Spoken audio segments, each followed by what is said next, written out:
A number of years ago, I read a story about a man in Taiwan who was planning a visit with some of his friends to one of the area's best restaurants.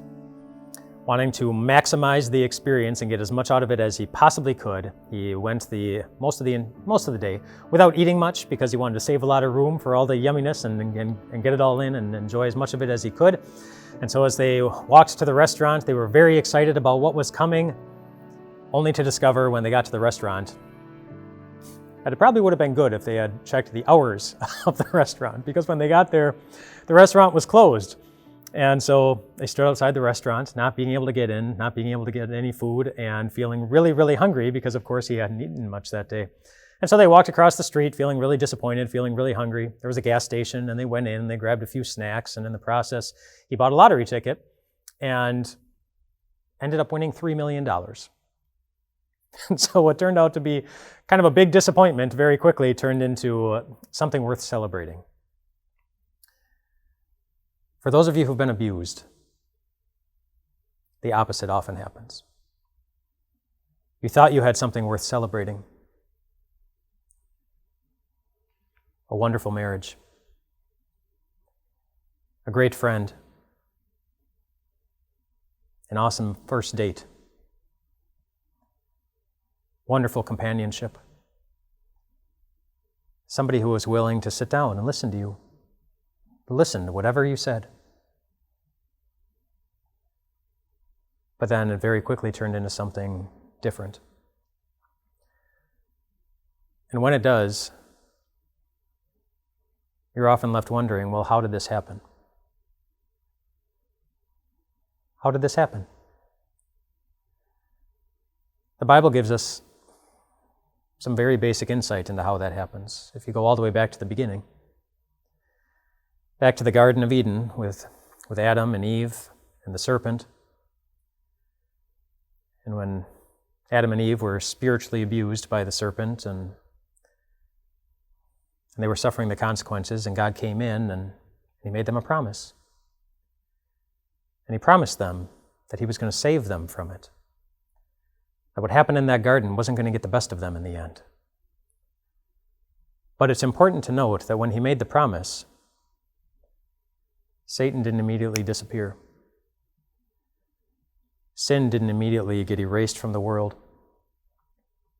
They were still there, just like they are still here. And maybe you have felt the results of that, as Satan or sin has gotten a hold of somebody else's heart and made you the victim. But it's also important to note something else. That even though sin and Satan are a constant presence in this world, it didn't take away God's promise. The promise is still here too. And it's a promise we see fulfilled in many different ways over the course of time, but one in particular that I want to draw your attention to. It's later on in the book of Genesis, in the life of somebody who knew what it was like to be abused over the long haul. Joseph, sold by his brothers. Treated as nothing more than a piece of property. He was abused for many, many years, until finally he was pulled out of prison and he was elevated to a very high and powerful position. And when he was in that powerful position and things were going much better for him than they had been almost 2 decades earlier, he had 2 children. And in Genesis chapter 41, he names his 2 children. And he tells us why he names his children what he did. In Genesis 41, it says, Joseph named his firstborn Manasseh and said, "It is because God has made me forget all my trouble." And then the second son he named Ephraim and said, "It is because God has made me fruitful in the land of my suffering."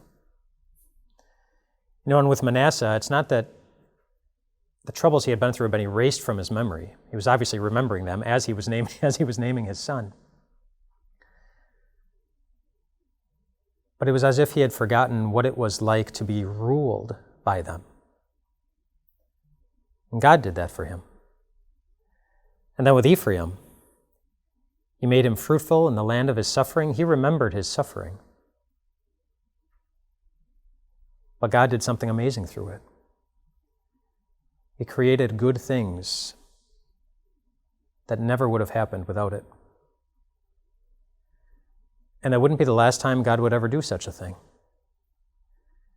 He also did it on a day when it looked like God had completely forgotten about every good promise he had ever made. On the day that the Son of God was hanging on a cross and suffering after having been abused over and over again and again. Such abuse that it killed him. Killed the man who,